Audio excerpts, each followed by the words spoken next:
안녕하세요 여러분. 오늘의 천자문 사자는 186화 산여소요입니다. 허틀산, 생강여, 근일소, 멀요가 되겠습니다.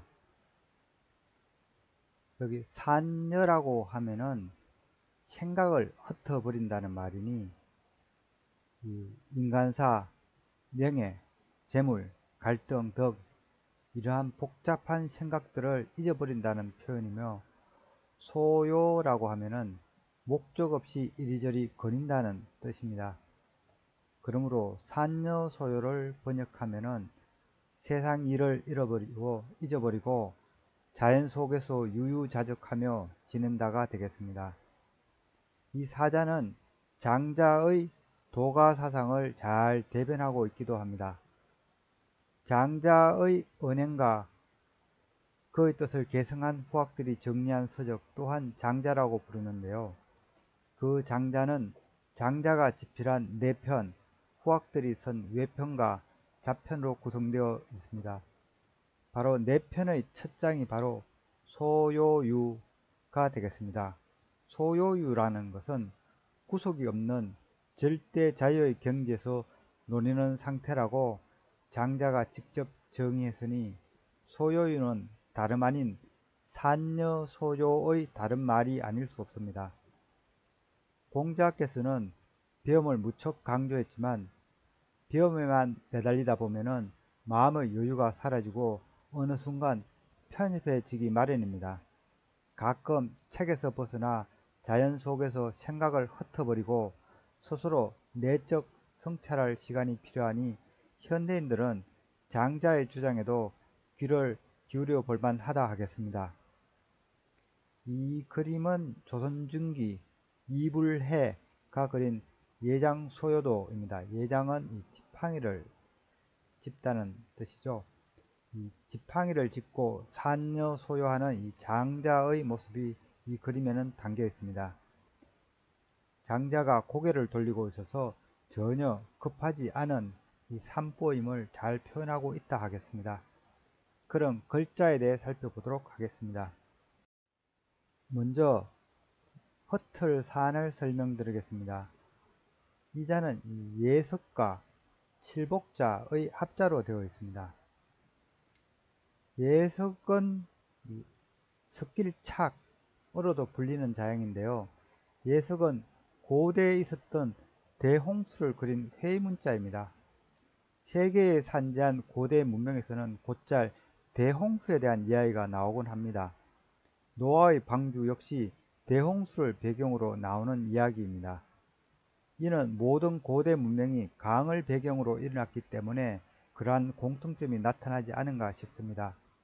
황하강을 배경으로 발생한 황하 문명 역시 약 4300년 전에 대홍수가 있었다는 기록이 있습니다.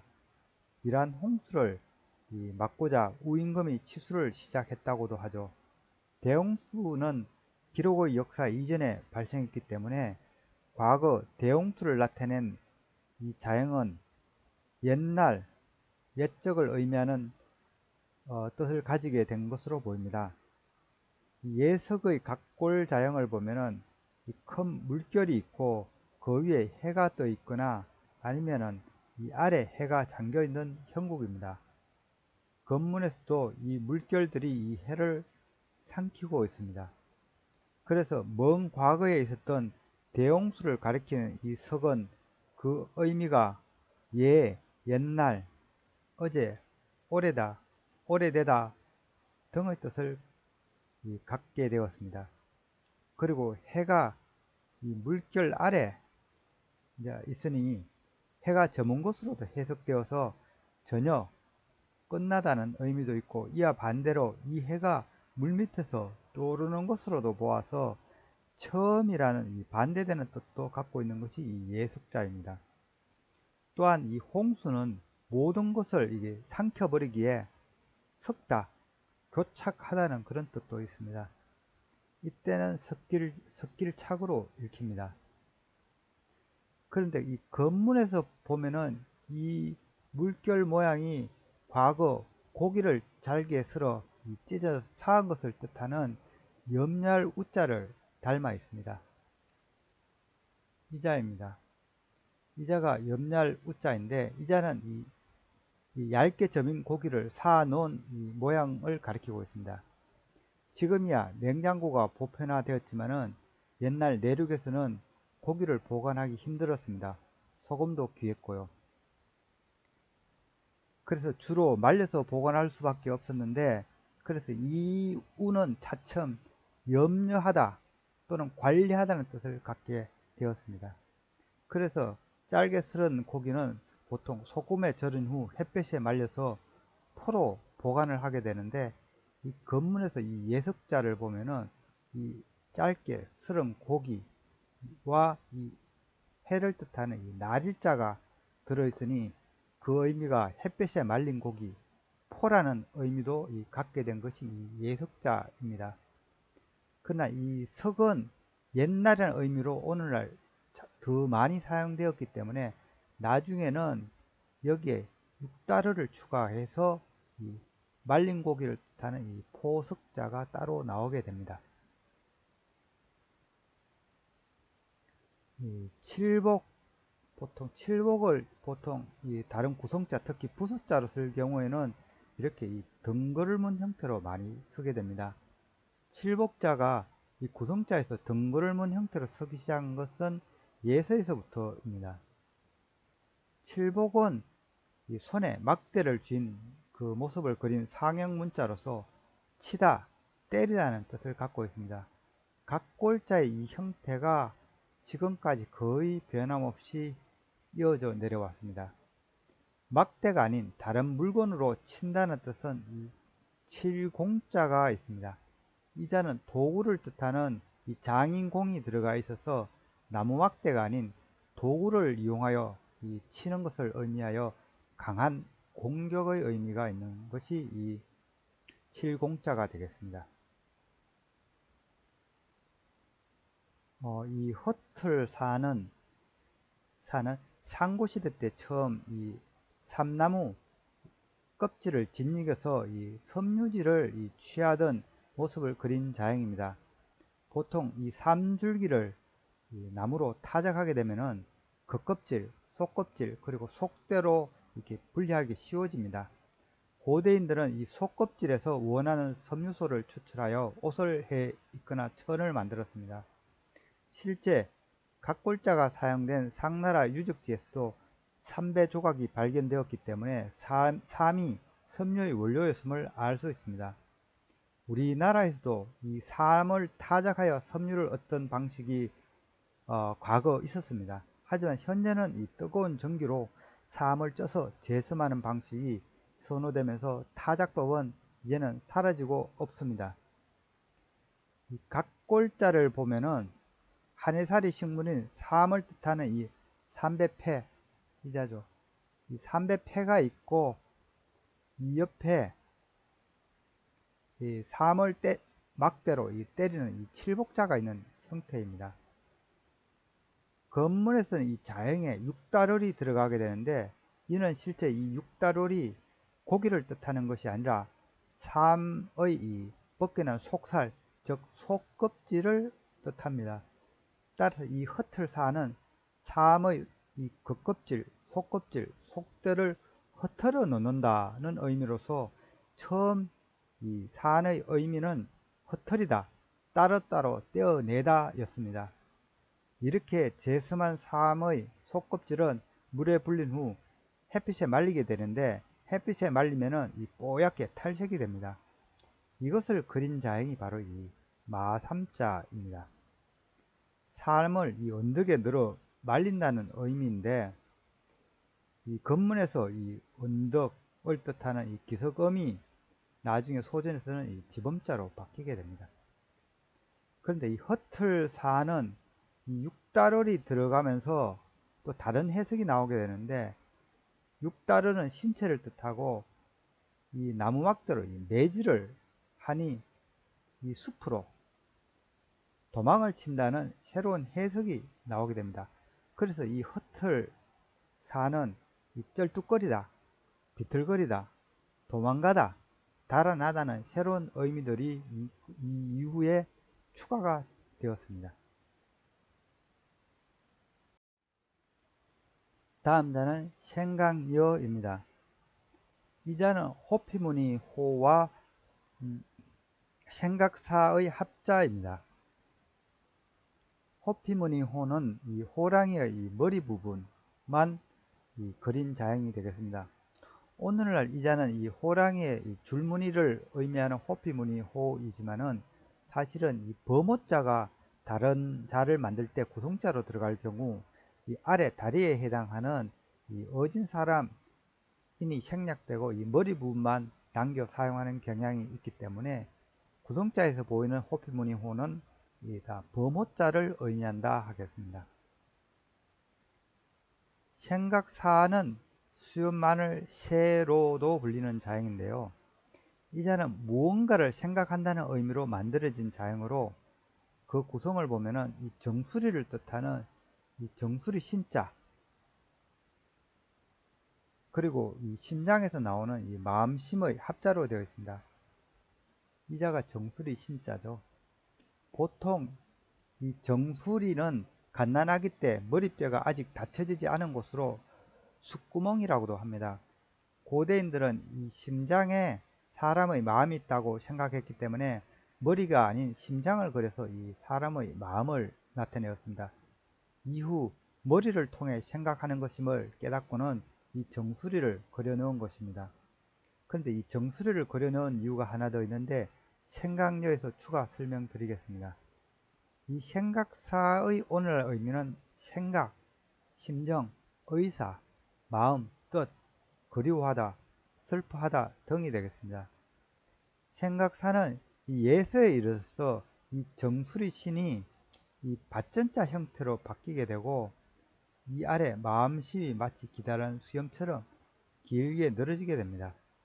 그래서 이 모습이 이 사람의 얼굴 아래 이 턱수염이 길다는 의미가 생겨나서 오늘날에는 이 수염만을 새로도 불리고 있으나 잘 쓰이지는 않습니다. 생각할여는 사실 이 사실할록으로도 불리는 자형입니다. 사실이라는 것은 있는 그대로 실사하는 것을 말하죠. 이 자의 원래 의미는 이 근심하다, 두려워하다 였습니다. 큰 황하강을 배경으로 살고 있는 사람들이 가장 염려한 것은 이 날씨였습니다. 고대인들은 거주지에서 하늘로 난 창을 통해 다음 날의 기후를 예측하고 걱정하곤 했습니다. 건문을 보면은 이 생강년은 움집이나 동굴집에 난 구멍 또는 창을 뜻하는 이 여자, 솜씨 여자죠. 이 여자와 이 생각하는 마음을 뜻하는 이 마음심의 합자로 되어 있습니다. 그래서 여의 처음 뜻은 걱정하다, 염려하다였습니다. 그래서 생각사의 구성자로 이 머리에 난 이 숫구멍이 이렇게 들어간 것은 생각여에서 하늘로 난 이 숨구멍의 영향을 크게 받은 것으로 추정됩니다. 한편 이 자는 이 엄률여로도 불리는데요. 이 엄률여는 원래 여자의 의미는 숨구멍, 창이었으나 소전에 이르러서 이 형태 자체가 이 악기인 이 석경을 닮았다 해서 그 이후 그 의미가 풍류, 엄률로 그 뜻이 크게 바뀐 자형이 이 엄률령, 법칙여 또는 성씨여가 되겠습니다. 또한 이 아래로 이렇게 석경이 연결되어 있는 구조 때문에 대를 이어간다는 풀이가 있어 성씨여로도 사용이 되었습니다. 그러나 차츰 시대가 바뀌고 치수 기술이 발달하여 날씨에 대한 사람들의 관심이 누그러지자 소전에 이르러서는 근심거리를 뜻하는 자형이 날씨가 아닌 이 사나운 호랑이로 이렇게 바뀌게 됩니다. 즉 사람의 마음속에 이 호랑이를 상상하고 무서워한다는 의미를 전하게 된 것입니다. 그래서 마음속에 뭔가를 그린다는 이 해석에서 이자는 이 사실할 록이라는 의미도 생겨나게 됩니다. 그래서 오늘날 생각할 여라고 하면은 생각하다, 이리저리 헤아리다, 근심하다, 걱정하다, 꾀하다 등이 되겠습니다. 다음 자는 근일소입니다. 이 자는 시험시험 갈 착과 닮을 초의 합자로 이루어져 있습니다. 시험시험 갈 착은 각 골자를 보면은 거리를 뜻하는 이 행자, 그리고 또 발을 뜻하는 이 발지자의 합자로 되어 있습니다. 이 거리에 발이 있으니 거리를 걷다는 의미입니다. 이 자는 발이 하나밖에 없어서 자행이 한 발씩 가는 것으로 쉬엄쉬엄 가다는 뜻으로 해석이 되었습니다. 또 다르게는 한 발만 보이므로 뛰는 것으로도 해석이 되어서 뛰다는 의미도 있습니다. 그래서 이 착은 보통 우리가 쉬엄쉬엄 가다로 알고 있지만 달리다, 뛰어넘다는 그런 뜻도 있습니다. 닮을 초는 이 같을 초, 꺼질 소로도 불리는 자행입니다. 이 자는 뭔가 깎아서 작게 하다, 혹은 깎여서 줄어들다, 아니면 깎여서 페이다는 의미를 가지고 있는 자행입니다. 건문을 보면은 여기에 위에 짝을 소가 있고 아래 이 모퉁이가 깎여 나간 물체가 있는 형태입니다. 이와 비슷한 형태의 자형으로는 이 기석음이 있기도 합니다.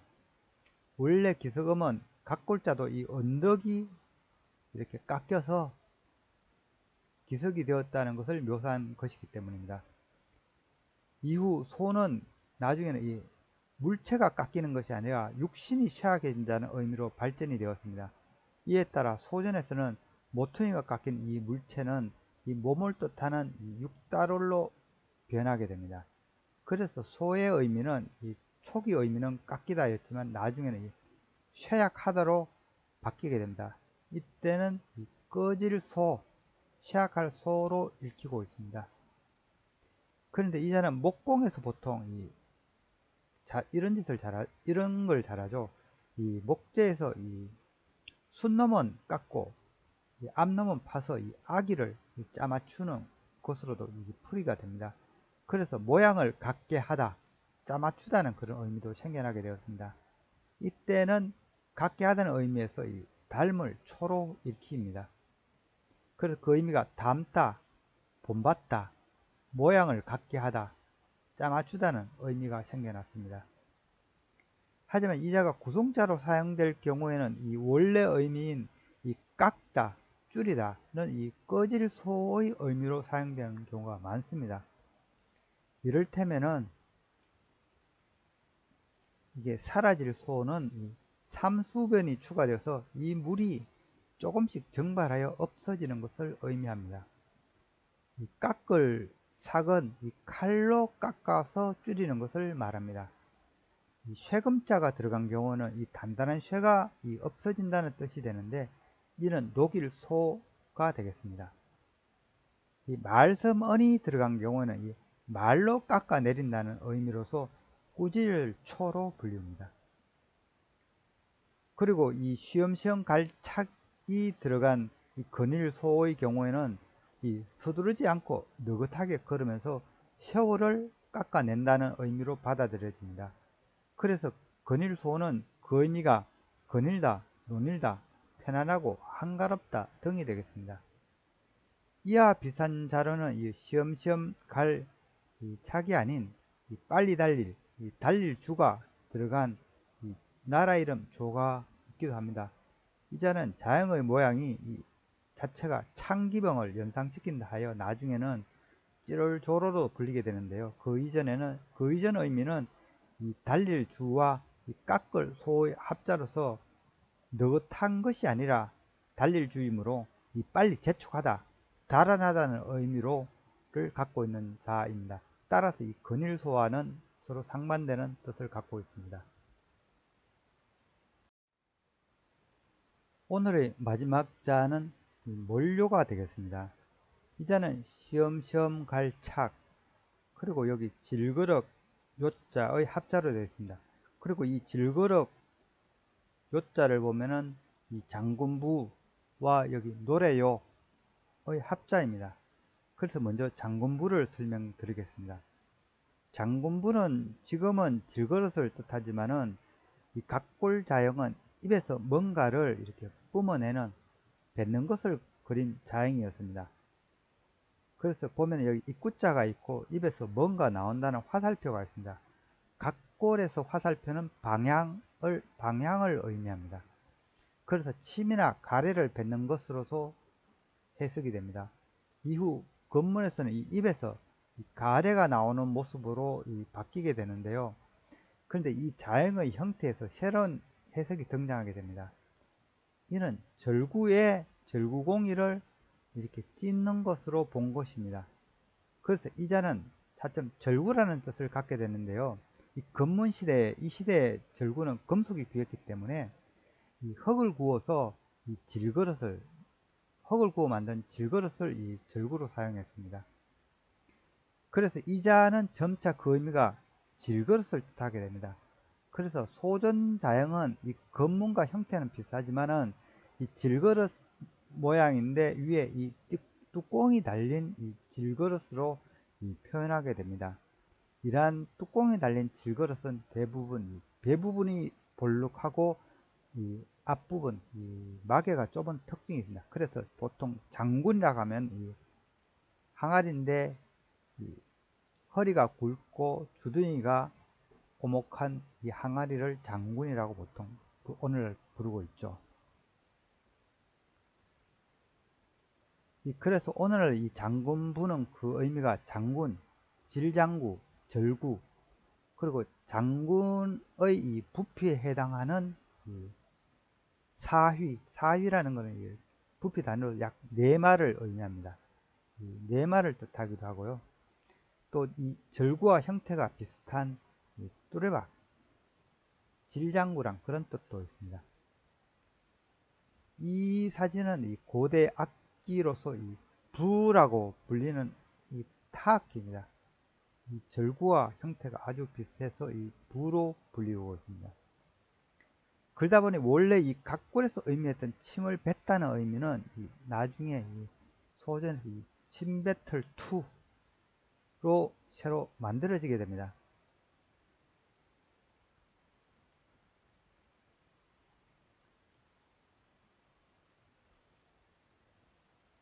침뱉을2의 오늘날 이 자형 형태를 보면은 사실은 이 각골자와 사실 많이 닮아 있기도 합니다. 다음은 이 노래요를 설명드리겠습니다. 노래요는 고기 육자와 이 아래 말씀은의 합자입니다. 이 자는 이 말이 즐겁다는 것을 나타내기 위해서 이 고기육을 붙임으로써 입에 고기가 들어가니 이 신이 나서 말을 한다는 의미입니다. 그래서 신난다는 의미는 소리를 뜻하는 말씀음과 더불어 이 노래하다는 뜻을 나타내게 되었으며, 또한 다른 사람의 이야기를 신나게 떠든다는 것으로도 해석이 되어서 헐뜯다, 풍문이라는 뜻도 있는 자가 이 노래요 또는 노래요가 되겠습니다. 이 질그릇 요는 질그릇 유로도 불리는데요. 이 질그릇을 뜻하는 이 장군부와 이 노래요의 사실은 합자입니다. 그래서 이는 질그릇으로 만든 이 악기를 뜻하는 자입니다. 고대에는 이 질그릇으로 만든 이 사진의 이 부가 타악기로 널리 사용되었는데 바로 질그릇 악기를 뜻하던 자양이 이 질그릇 요입니다. 그러지만 세월이 지남에 따라서 이 악기는 거의 쓰이지 않게 되면서 이 자는 단지 질그릇, 항아리, 가마란 뜻으로 사용되고 있습니다. 마무리하자면 이 멀료의 이 소전자형은 시험시험 갈 착과 이 질그릇 악기의 합자로 볼 수 있습니다. 이는 악기를 두드리며 한가하게 지나가는 것을 말하니 우리네 각설이가 저절로 연상되지 않을 수 없습니다. 각설이도 이 동양 바가지를 두드리며 이곳저곳을 떠돌아다니지 않습니까? 그래서 이 요의 의미는 떠돌다, 소요하다, 흔들거리다 등이 되겠습니다. 또한 쉬지 않고 가다는 해석에서 먼 길을 가다, 멀다라는 뜻이 생겨난 것이 이 멀요자가 되겠습니다.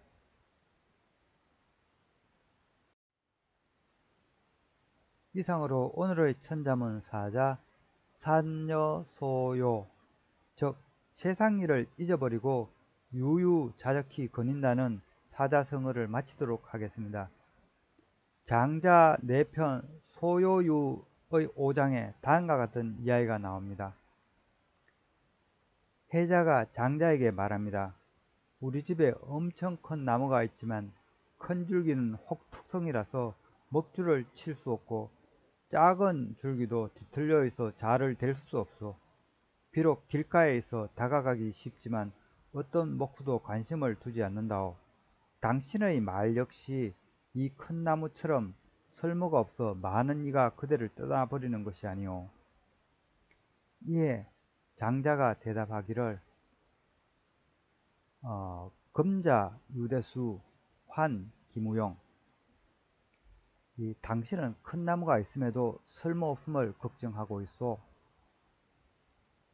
하불 수지여 무화 유지향 광막지야, 어째 있지도 않은 시골 광막한 들에 나무를 심지 않았을까요? 방황호 무의기척 소요호 심화기하, 오가다 그 곁에서 쉬기도 하고 논일다 그 아래 누워 자기도 합니다. 불료 건부 물무해자, 도끼질에 잘리지도 않고 해칠 리도 없는 것이니 무소가용 안소공고제, 쓸데없음이 괴로움에 안전하구려. 결국 장자의 소요유 사상은 단지 쓸모없음이 아니라 세속의 욕망을 벗어난 마음을 평온케 하는 경짐을 말하고 있는 것입니다. 이는 당시 시대상에 비춰 생각해 볼 수 있는데요. 재능이 있어 일찍이 벼슬기로 나간 인재 중에 전쟁과 당쟁에 휘말리지 않고 천수를 누린 자가 몇이나 되었겠습니까?